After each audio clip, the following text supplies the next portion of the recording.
Another breaking top story at noon this Friday, COVID-19 booster shots for people with compromised immune systems. The announcement coming late last night that the third shot would be approved for these patients amid concerns over the highly contagious Delta variant. The CDC is meeting right now about logistics. 12 News reporter Alexandra Leslie joins us now with the latest.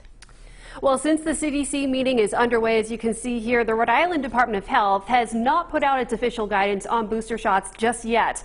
But we do know the state has been planning for several different scenarios since the vaccines were first approved.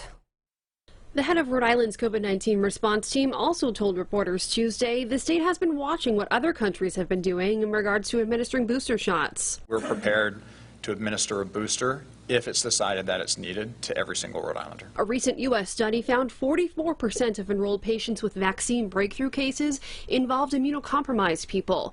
And several other studies have found the vaccine to be anywhere from 59 to 72% effective in that population.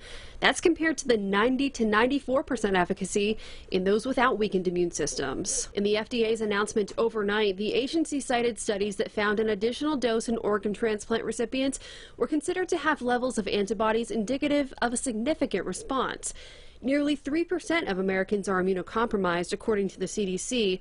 The FDA's announcement says it's allowing additional doses specifically for solid organ transplant recipients or those who are diagnosed with conditions that are considered to have an equivalent level of immunocompromise. While the CDC meets today, it will discuss who exactly would be eligible for a third dose and is scheduled to take a vote on additional Pfizer and Moderna shots.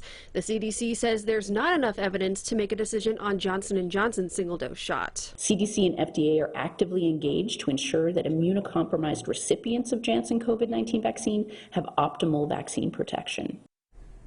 Now, all of this will also trigger a meeting of Rhode Island's COVID-19 vaccine subcommittee, which is now only convening following new vaccine milestones, such as the need for booster shots. Now, the Delta variant hitting other parts of the country hard. We'll be bringing you an update on the national picture right here in a few minutes. Live in studio, Alexandra Leslie, 12 News.